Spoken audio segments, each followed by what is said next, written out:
एक गांव में एक आदमी रहता था जो बहुत बूढ़ा हो चुका था, जिस वजह से उसे कम दिखाई देता था और बहुत कमज़ोर हो गया था।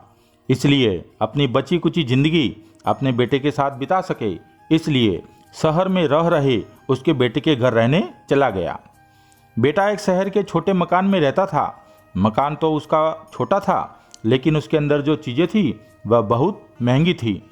उस मकान में बेटा, उसकी पत्नी और उनका एक 5 साल का बच्चा, यह छोटा सा परिवार साथ मिलकर रहता था। बूढ़े पिता के आने से उनके परिवार का एक सदस्य और बढ़ गया। यह पूरा परिवार रोज सुबह शाम डाइनिंग टेबल पर साथ में खाना खाया करता।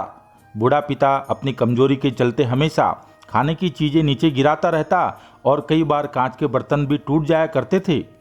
कुछ दिनों तक तो बहू और बेटे ने यह सब सहन किया, लेकिन बाद में वे दोनों बूढ़े की ऐसी हरकतों से चिढ़ने लगे।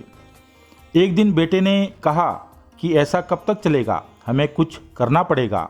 उसकी पत्नी ने भी इस बात से सहमत हुई।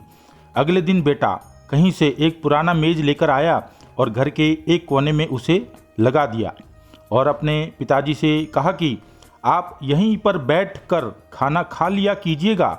उन्होंने एक लकड़ी का बर्तन भी बनवाया जिसमें वे अपने बूढ़े बाप को खाना देने लगे। अपने कांच के कीमती बर्तन बचाने के लिए अपने बूढ़े बाप को लकड़ी के बर्तन में खाना देने में उन्हें जरा भी शर्म नहीं आई। अब खाने का समय जब जब होता तो बूढ़ा बाप एक कोने में बैठकर खाना खाता और बाकी का परिवार डाइनिंग टेबल पर खाना खाया करता था। डाइनिंग टेबल पर बैठे बैठे दोनों पति पत्नी कभी कभी अपने बूढ़े बाप की तरफ देख लिया करते। बूढ़े बाप की आंखों में उन्हें आंसू भी नजर आते, मगर उन पर जैसे कोई असर ही नहीं होता। बूढ़े का पोता भी यह नज़ारा हमेशा देखता और वह अपने में ही खोया रहता। एक दिन जब पति पत्नी डाइनिंग टेबल पर बैठकर खाना खा रहे थे, तब उनका बच्चा जमीन पर बैठकर कुछ कर रहा था।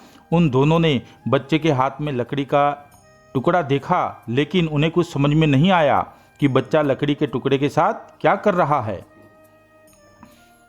जब पिता ने उससे पूछा कि बेटा आओ खाना खा लो, तुम नीचे बैठकर क्या कर रहे हो, तब बच्चे ने भोलेपन से कहा, अरे मम्मी पापा, मैं आप दोनों के लिए लकड़ी का बर्तन बना रहा हूँ ताकि आप लोगों को जब आप बूढ़े हो जाओ तो मैं लकड़ी के बर्तन में खाना दे सकूँ।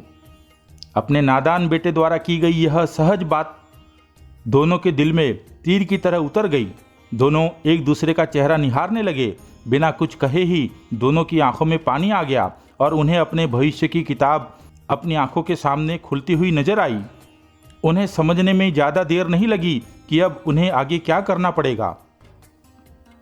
अगले दिन कमरे के कोने से वह पुराना मेज हट गया और अब बूढ़ा पिता और बाकी का परिवार साथ में मिलकर फिर से खाना खाने लगे। बूढ़े पिता की कमजोरी की वजह से हो रही गलतियां भी अब किसी को नहीं चिढ़ाती थी। यह कहानी आपको कैसी लगी कमेंट करके ज़रूर बताइएगा। Thank you for watching.